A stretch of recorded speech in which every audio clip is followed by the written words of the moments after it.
Et salut à tous les amis, c'est CryptoPartage, c'est un plaisir de vous retrouver pour la vidéo d'analyse du 18 février 2021. On a un Bitcoin qui continue de traîner le marché vers le haut, 52 000 $ pour le Bitcoin nouvel ATH. Du côté des alts, on a l'Ether aussi qui se permet de faire un nouvel ATH à 1900 et quelques, donc voilà, c'est très positif. Et du côté des alts, à plus faible capitalisation, c'est pareil. On a le BNB qui pousse super fort, bientôt 200 $, emmené par tout son écosystème de la Binance Smart Chain. Vraiment, on sent qu'il y a une espèce de FOMO sur le BNB en ce moment. Et ça fait super plaisir pour tous ceux qui possèdent des BNB. Crow aussi, qui s'est très bien retourné, qui est en train de partir 0,11 $. Je suis vraiment super content de vous l'avoir donné, lui, dimanche, dans la vidéo spéciale 2000 abonnés. On a aussi Avax qui est bien dans le vert, Luna 7 $, Litecoin au-dessus de 230. Enfin bref, que du bon, sauf le Dodge, mais pour ça il faudra un tweet d'Elon Musk pour le faire repartir. Donc voilà, juste avant de passer aux news comme d'habitude, les petits remerciements pour tout ce que vous faites au quotidien. On est plus de 3000, ça y est, c'est fait. Vraiment merci à tous. Maintenant, go 5000, je pense qu'on peut largement les atteindre avant... Allez, avant fin février, à la vitesse où ça va, il n'y a pas de raison que ça s'arrête, donc vraiment un petit follow, un petit partage et un like sous les vidéos, c'est ce qui permet à la communauté de grandir. Et juste avant de passer aux news, promis, n'oublie pas de nous rejoindre sur Discord parce que vraiment c'est le cœur de la chaîne, c'est là où on s'entraide le plus, donc voilà.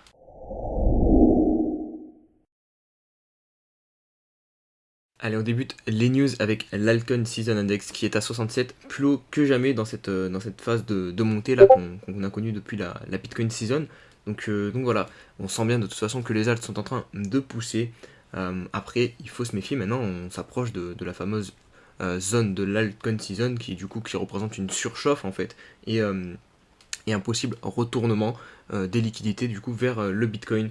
Donc là, théoriquement, il faudrait commencer à se décharger un peu d'altcoins pour replacer sur Bitcoin. On peut désormais payer ses impôts en Bitcoin et en Ether dans une limite de 100 000 francs suisses dans le canton de Zug. Donc voilà, c'est fait, la première ville au monde qui accepte le paiement en Bitcoin de ses impôts. On sait que Miami, je vous avais partagé la news, c'était dans les plans, mais bon, c'est pas encore fait. Et ben là, c'est fait pour du coup cette ville. Enfin non, c'est même pas une ville, c'est dans tout le canton de Zug du coup. Mars n'est pas un mois favorable au Bitcoin. C'est ce que nous partage Nicolas Chéron à travers ce tableau qui résume toutes les perfs par mois depuis 2011 du Bitcoin. Et on voit très bien que le mois de mars est plutôt rouge. Donc voilà, ça annonce pas du bon. Après, il faut savoir quand même ne pas tout baser sur son analyse sur ça, puisque regardez, notamment en 2013, on a quand même fait 171% et en 2019, 7%. Donc voilà, c'est possible de faire une perf en mars, mais statistiquement, ce qu'on constate, c'est qu'en mars, généralement, on est dans le rouge. Donc voilà, il va falloir garder à l'esprit qu'on a des chances de corriger. De toute façon, ça, il faut tout le temps garder en esprit. Quand on monte autant, on a des chances de prendre des moins 15, des moins 20, des moins 30. C'est normal. Tant que ça ne remet pas en cause la tendance de fond long terme qui est haussière, il n'y a pas de souci. Allez, on poursuit avec un nouveau institutionnel qui rentre dans le bain du Bitcoin. Donc c'est The Motley Fool qui annonce convertir une partie de sa trésorerie en Bitcoin, donc 5 millions de dollars en plus. Et j'ai l'impression vraiment de vous partager ce genre de news tous les jours maintenant, un nouvel institutionnel qui rentre sur Bitcoin. Et je pense que cette news-là, on va voir ça de plus en plus. On n'est vraiment pas au bout de nos surprises, que ce soit des entreprises, à mon avis, qui vont rentrer comme Tesla l'a déjà fait. Je pense vraiment que c'est quelque chose qu'on va avoir quotidiennement maintenant, des gros portefeuilles qui rentrent comme ça sur Bitcoin. Et je conclurai ces news par ce petit tweet de CM donc, qui nous partage un screen qu'il a fait il y a 2 mois, jour pour jour. Et oui, vous ne rêvez pas, il y a 2 mois, Bitcoin valait 20 000 $, Ethereum 600, maintenant il en vaut 2000 quasiment, Litecoin 90, vous voyez maintenant il est à 230, Link 13 il est à 30 $, donc Polkadot encore mieux, il est à 30 $, il valait 5, et le BNB, je l'avais pas vu celui-là en dernier, 30 $ il valait il y a 2 mois, là il est à 200 $. Donc voilà, c'est fou de se dire que ces prix-là, c'était il y a juste 2 mois. Donc voilà, on refera peut-être un point dans 2 mois en se disant que les prix actuels sont complètement fous comparés aux prix d'il y a 2 mois.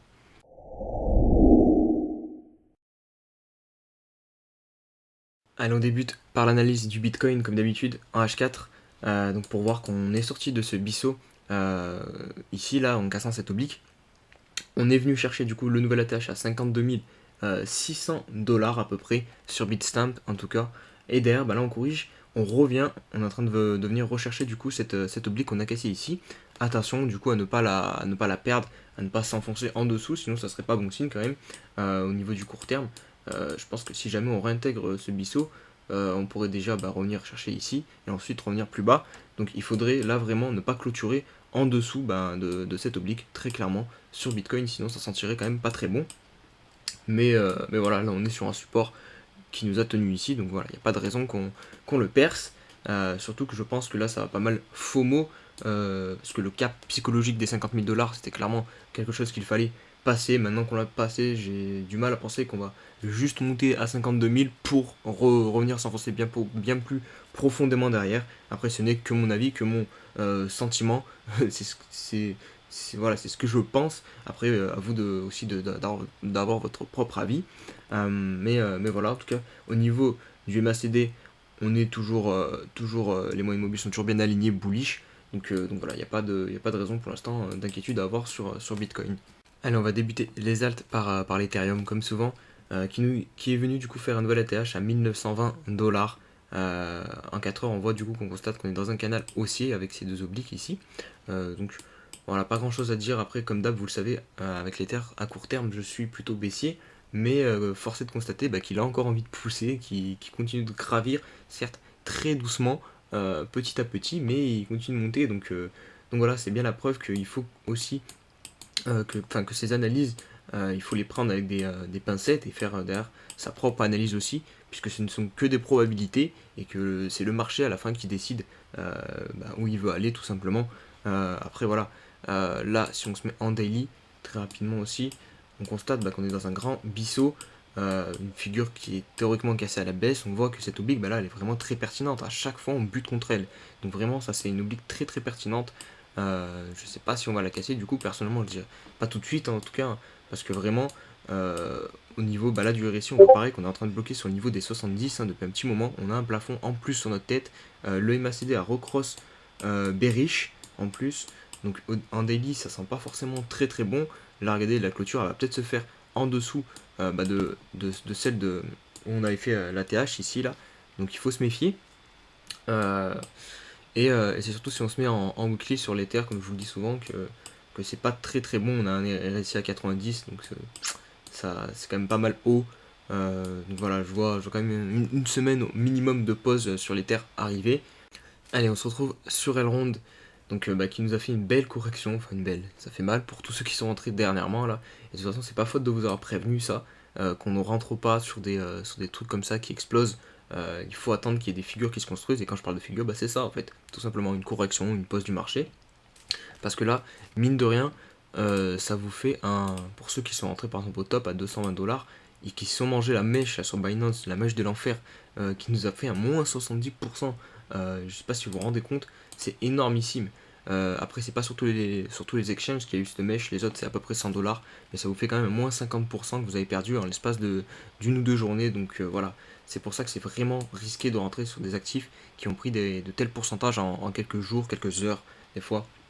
Donc voilà, maintenant, ceci étant dit, est-ce qu'on a trouvé notre bottom, notre fin de correction pour Elrond? Ça, l'avenir nous le dira, mais en tout cas, d'un point de vue de l'analyse technique, on voit que ce niveau des 127 dollars, c'est clairement le niveau qu'il ne faudra pas perdre si on ne veut pas aller voir plus bas. On a un double bottom qui est en train de se former dessus, ici. On a aussi, comme point encourageant, on a cassé cette oblique ici, hop, vous voyez là, cette oblique qui nous tient du coup depuis la TH. Après, il n'y a que, pour moi, deux points vraiment pertinents sur cette oblique. Celui-ci on le casse, donc normalement pour qu'une droite soit pertinente il faut au minimum 3 points de contact, donc voilà, on peut quand même la prendre. Il y a celui-ci qu'on peut peut-être rajouter, donc voilà, on peut la compter, et derrière on a ce niveau des 160 dollars qu'il faudra franchir à la hausse, clôturer à la hausse pour du coup s'affranchir de l'ancien plus haut et repartir en tendance haussière en H4 sur Elrond et venir après jusqu'à la TH peut-être. Mais déjà il faut clôturer au-dessus des 162 dollars, et là on pourra dire qu'on a trouvé potentiellement un bottom ici à 127 dollars. Juste avant de passer à notre altcoins, je voulais dire de me suivre sur Twitter parce que je partage très régulièrement des analyses comme celle-ci. Hier, j'ai partagé en avant-première l'analyse que je fais là actuellement dans la vidéo. Donc voilà, n'hésitez pas à me suivre sur Twitter si vous ne voulez rien louper. Allez, on poursuit avec le Litecoin qui m'a été demandé en commentaire. Comme d'habitude, vous savez que vous pouvez me demander en commentaire que j'analyse un token pour les prochaines vidéos, ça me fait plaisir. Donc là, qu'est-ce qu'on peut constater sur LTC en daily en tout cas, c'est qu'on a eu ce biseau descendant qu'on a cassé à la hausse et derrière, évidemment, on est parti très fort. On est venu chercher 240 $, 200 exactement, allez 200, ouais, on va arrondir à 240 $.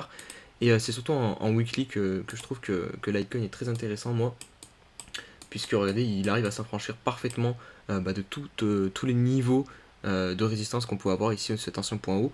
On voit qu'on a buté vraiment parfaitement dessus. On est venu rechercher cette oblique très pertinente. Regardez, ici on l'a travaillé, ici pareil. Et là, regardez, on l'a travaillé en tant que support. Elle nous permet de relancer le cours et de venir chercher du coup cette nouvelle zone qui pourrait être dangereuse ici. Hop, ici là des jusqu'à les 250 $, le palier psychologique des 250 $. Derrière, comme zone dure, je vois celle-ci aussi. De toute façon, toutes les zones, il suffit de regarder dans le passé pour voir où on peut potentiellement buter sur Litecoin. Et vous avez aussi avec les extensions de Fibonacci que vous pouvez trouver les zones où on peut potentiellement buter. Donc là, faut se méfier, on arrive peut-être sur un moment un peu pivot sur Litecoin. Le RSI est à 80, on a poussé jusqu'à 80, 88 à peu près, donc on peut encore pousser en weekly sur Litecoin. Mais personnellement, je suis très bullish du coup sur Litecoin. Je pense qu'on ira très facilement si le bull run ne se termine pas dans une semaine.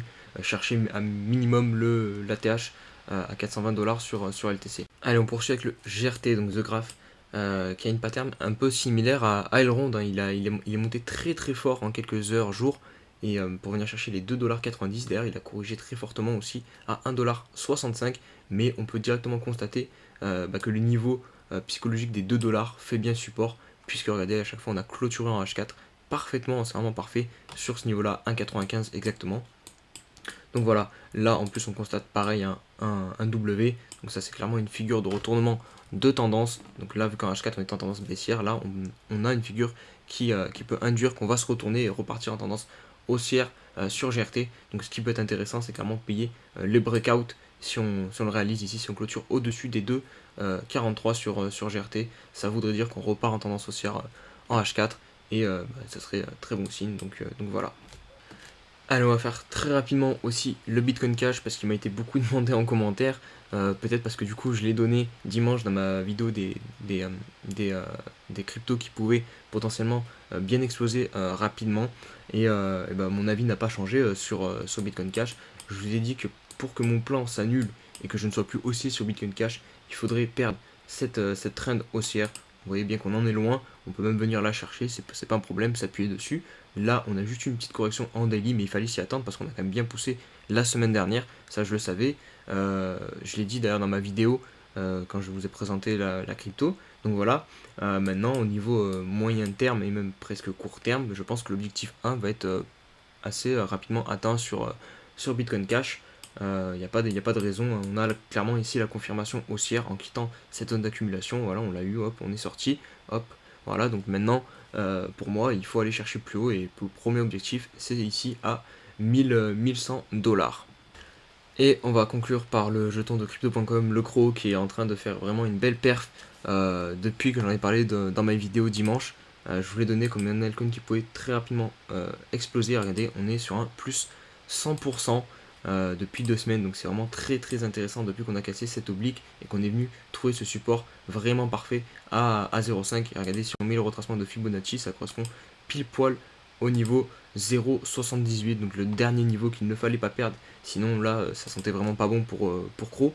Donc là c'était vraiment très pertinent de se positionner ici, puisque le projet derrière crypto, enfin pas derrière Crow, derrière le crypto.com quoi, c'est une plateforme très intéressante et très costaud. Donc voilà, il n'y a pas de raison que le projet tombe à l'abandon et que le jeton s'effondre. Donc voilà, là il repart en tendance haussière, enfin en weekly il était en tendance haussière, puisque regardez, hop, si on prend comme ça, hop, vous voyez que ce creux là, ce point bas du coup, de ce point haut là, est plus haut que l'ancien, est venu s'appuyer pile poil sur l'ancien plus haut. Donc on est encore en tendance haussière en weekly, donc voilà, il n'y a aucune raison de s'affoler. Et théoriquement, on devrait réussir à revenir chercher l'ATH sur Crow. Donc voilà les amis pour cette vidéo, j'espère qu'elle vous a plu. Si c'est le cas, n'oubliez pas le petit like, le petit commentaire et le petit abonnement pour les nouveaux. Et de nous rejoindre aussi sur Discord, très important, c'est là qu'il y a le noyau dur, j'ai envie de dire, de la communauté crypto partage. Donc voilà, je vous souhaite à tous une bonne journée et on se dit à demain pour une nouvelle vidéo. Allez, ciao ciao.